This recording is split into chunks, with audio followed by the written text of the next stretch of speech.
Good morning. I had my hair did yesterday. It's dark. It's actually brown. Like it's just like my normal color, like my natural color.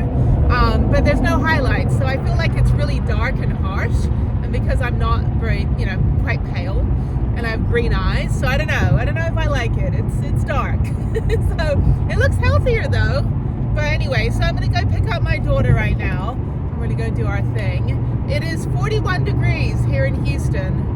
41. Anyway, so I'm gonna go find a Groupon and get highlights done. I got my hair color done at my regular lady that I go to, but she's quite expensive for the other stuff. Like for this stuff, it's reasonable, but for like anything else that you want, like balayage or like highlights or anything fancy, I'd rather just get a Groupon for that and just get someone to put highlights in my hair. Yeah, just to give it a little bit more depth and dimension, I guess are the words.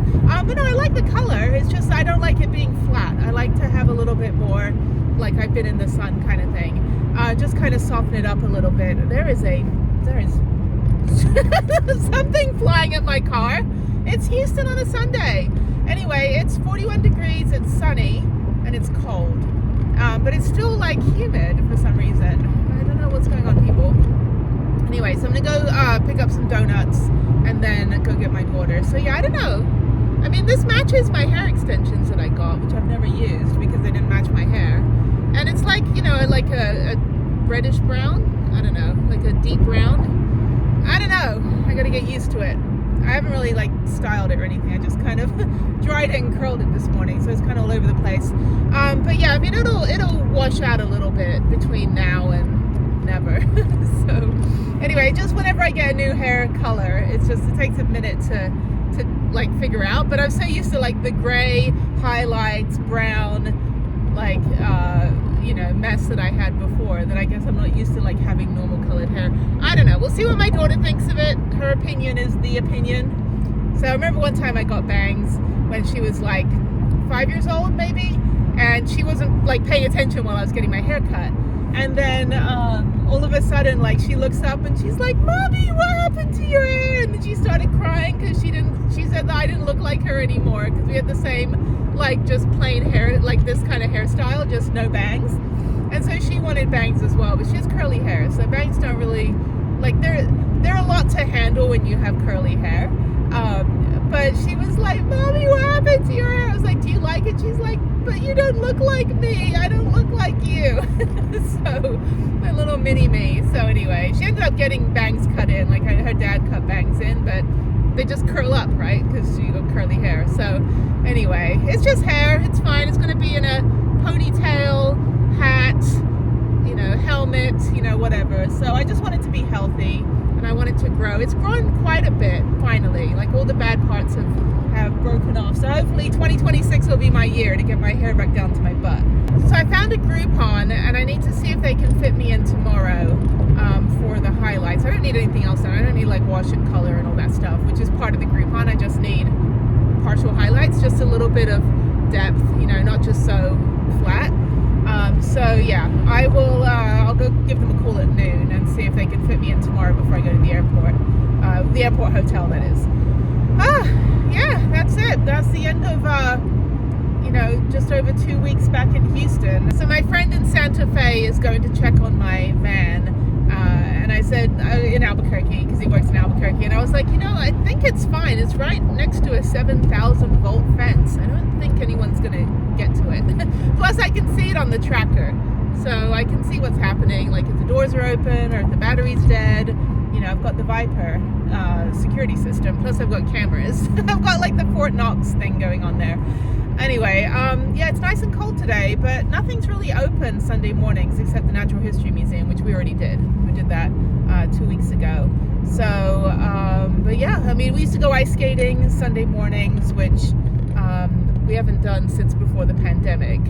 Her dad took her out of that, so would like to get back to ice skating on Sundays. That would be fun. I've got my ice skates in the back there, so I don't know.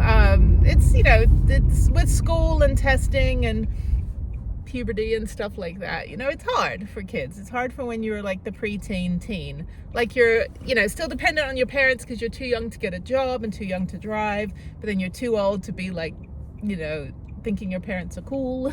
It's the parents to peers. Like, when they're a certain age, they just love, like, when, like, my mommy, my daddy, like, they love when, like, you show up to school and you show up to cupcake day and all that stuff. And then there's, like, a shift where suddenly they're like, they don't, they go to their peers more than they go to their parents. And so that's kind of like that transition. I think boys are later, and I think girls are earlier. So, but I mean, they still love their parents. It's just that they go more to their peers than they do their parents. They'd rather run up to their peers at school than run up to their parents and like, mom, dad, you're embarrassing me. So yeah, so it's an interesting shift. 13 is a hard age. You're a teenager, but you're like still a kid. You're a teenager without the responsibility that you would have when you're like 15 or 16, when you're starting to learn how to drive and get more independence. But I started working when I was 13. Actually, when I was 11, I did a paper round on my roller skates before school in England. Actually, it was my brother's paper round. He didn't want to do it, so I did it. I earned like £1 a week or something back in 1990. But when I moved to America, we didn't have any money, and we didn't have any food or anything. And I was like, okay, I need to go find myself a job. I want to be a journalist. So I got a job writing for the LA Times as a student reporter, and I earned I think $200 a month, and then I earned $50 a week writing a local column, or a column for the local newspaper about my high school. And I thought that was great. I thought I was so rich having $400 a month. But it's because mostly I needed to buy my own food and clothes, because we just didn't have any, my mom didn't have any money. And so so I started working when I was 13, got my first paycheck when I was 13 years old. And I actually went down to the local newspaper. I didn't even know that they would even pay me. I just wanted to get some experience, because apparently you have to pay for college in America. No one told me that. So we moved to America from England, where college was free. And all of a sudden they're like, oh yeah, you got to come up with, $200,000 for college. And I'm like, well, can we go back to England where it's free? Please? This is ridiculous. So yeah, my hair is really dark. I don't know if I like it. It's just like, it's harsh. Anyway, I'll get highlights put in just like around my face, like frame it a little bit, make it a little softer. So I look older. I don't like it. I look young. Anyway, so yeah, back to me. So I didn't know we had to pay for college, and I was like, well, this sucks. So I went down to the local newspaper and said, hey, I need to get experience. And they said, okay, well, do you want to write a column about your high school? I said, yeah. And they said, okay, well, we can only pay you $50 a week. And I'm like, you mean I get paid for this? Like, I actually get money for doing what I want to do, like for a living when I'm a kid? I said, hell yeah, I'll take $50. And I typed it out on a typewriter, and then I go take the bus on Monday afternoons down to the Seal Beach Sun, and then drop it off, and they'd publish it on Thursdays. And sometimes Jeff would go with me, and sometimes Jeff would just drive, because when I was 16, when Jeff was 16, 10 months before I was 16, so he turned 16, he got a Maverick, and he would go drop off my column at the paper for me, or we go ride our bikes down to Seal Beach. And so I got to write the weekly column, and I had a hard time finding things. Columnists it's hard work. I had a hard time finding something to write every week. I mean, I really had to dig deep to find stuff. And we had like a daily like flyer that when we did roll call in homeroom, they would have like this yellow flyer that would just have like, things coming up like for the week, like there's a football game, there's an award ceremony. And so I would take some stuff from that, but I tried to find like actual, for the first half of my column, it's only like, a little bit like this much. For the first half of my column, I tried to find like some kind of story, and then the rest of the column was just like bullet points and stuff like that. So then people started asking to be in my column, and I was on the newspaper at school as well. And then I wrote articles, like real articles for the LA Times. Like I wrote a bunch of really long form articles. The biggest one I wrote was about safe rides, which was where if you're a teenager drunk on a Friday night, like instead of driving home, we will have people drive you home. We won't ask you questions. We won't tell your parents, nothing. And so it was a way to stop drunk driving accidents. I think there was a couple kids at my school that had killed people in drunk driving accidents. They were the ones drinking, and one guy killed like 2 people. So and then I think his parents paid off the family, and then he got to like graduate and move on with his life like nothing happened. I don't talk to him. Anyway, so he was older than me. He was in my brother's year. But yeah, so we had a couple kids killed, you know, by drunk drivers. And so they'd always put the crumpled car on campus. And I wrote an article about it. And the next day, everyone came up to me at school. Oh, we read your article, a really good article. You know, so that was my biggest article. Then I wrote some profile pieces about students. We had an acting and dancing school within our school called Orange County High School of the Arts. And so we actually had the middle child from Full House. We had the teacher from Glee, Matt Morrison. We had Pedro Pascal. He was 3 years older than me. He was in my brother's year. So when I was a freshman, he was a senior. But he went by Peter Balsameda, I think it was. And so, yeah, the Mandalorian, or he's in like everything now. And then we had, who else did we have? We had Real Big Fish. They were a band, ska band in the 90s. I think they were in like Basketball, like the South Park movie. We had the original Belle on Broadway, Susan Egan. I was in a TV commercial with her about libraries. Then we had, who else do we have? We had, oh God, there was so many people. Oh, we had Taryn Manning. She was Doggett or Pennsatucky from Orange is the New Black. She was in my year. I didn't know her. I knew of people because I was on the newspaper, so I had to write about everybody and interview people. But I was just kind of a fly on the wall, and everyone's like, good luck in England. I'm like, I'm not an exchange student. I'm coming back. Like, I live here, people. Like, this is my home. My parents are from New Jersey, you morons. So I'm American. Anyway, so yeah, we had... later we had some, I think we had the kid Michael Jackson abused. I think he went to my high school under a different name. I'm pretty sure he was there later, like way after I left. Who else did we have that was famous? Oh, we had some like JT Snow. He was played for the Angels, baseball. Anyway, we had a lot of famous people. Yeah, we had I think Kathy Rigsby went to our high school in the 70s. Lynn Cox, she was a Lynn Cox. She was a ocean swimmer, really, really wonderful lady. She went to our high school in the 70s as well, I think, or the 80s. And she is like a world record holder for like ocean swimming. She swam the Bering Strait for like peace between Russia and the United States. And she was in a yoga class behind me when I was like 17 years old, and she was kind of like having a hard time with the yoga. And I turned around and I'm like, you know, are you okay? And she goes, yeah, you know, I'm just more of a swimmer. And I didn't realize she's like a world record breaker, like such a really wonderful, humble lady. And she always gave me some good advice about writing. She was a children's book writer as well. And so she was kind of my mentor for a while when I was starting out, and kept in touch. But really, really wonderful woman. Who else went to our high school? I have to look it up. But yeah, we had a bunch of actors and dancers and directors and videographers and, you know, that kind of thing. But that was in the Orange County High School of the Arts. And so, but yeah, some authors. And we had Larry Thompson. He was my driver's ed teacher. He was the American Gladiators referee. And so he would always be like, drivers ready, and you know, like American Gladiators, if you remember, in the 90s, right? And so there's a picture in one of our yearbooks of him. Sorry, I'm very hot right now. Hang on. Take this off here. Hang on a minute. I'm warm. Yeah, so he was my hair is so dark. I don't know if I like it. Anyway, so he was in the American Gladiators TV show in the 90s. And so that was, if you haven't seen American Gladiators, that was a pretty popular show back before the whole ninja thing. And then what else? Yeah, I think that I'll have to think of who else was like at our high school. But I graduated 30 years ago. This will be our 30th high school reunion this year, which is crazy.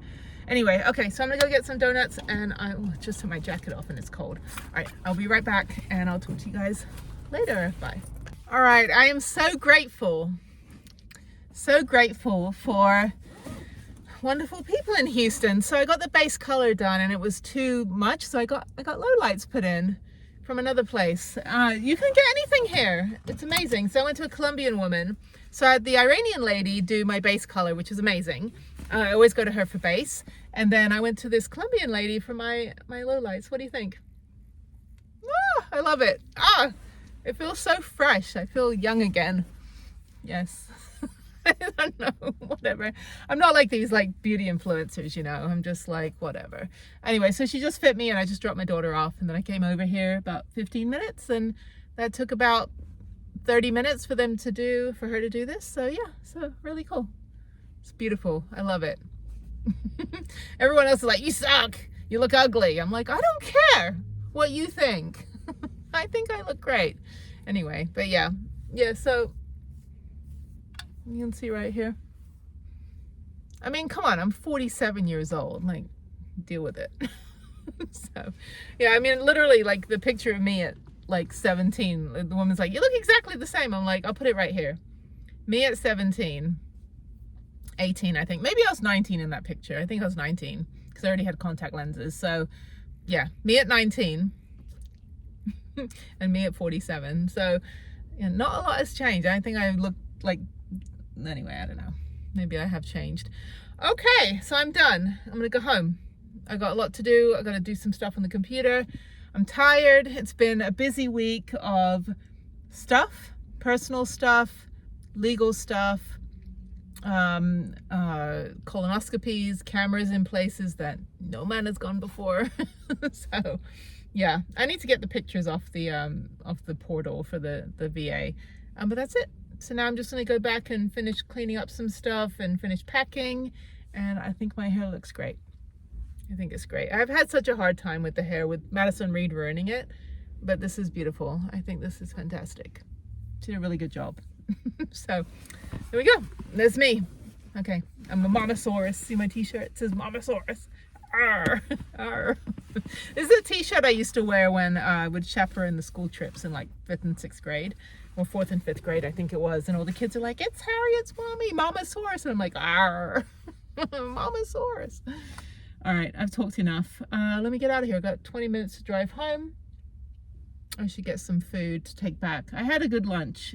We got pizza. I got really good Caesar salad. I hate dressing, but this one pizza place we go to has really, really good like homemade Caesar dressing, and it's the only dressing I like. It's the only dressing that doesn't taste like soap. And then that's it. So, oh my God, I love my hair. It looks amazing. Look at me. No, low lights definitely make a difference, because my hair was just so like one color and it was harsh because I have bright green eyes and I'm pale and I tan pretty easily. So when I go to Mexico, I'll probably tan really a lot. I've got like a fake tan. This is my fake tan on my hand.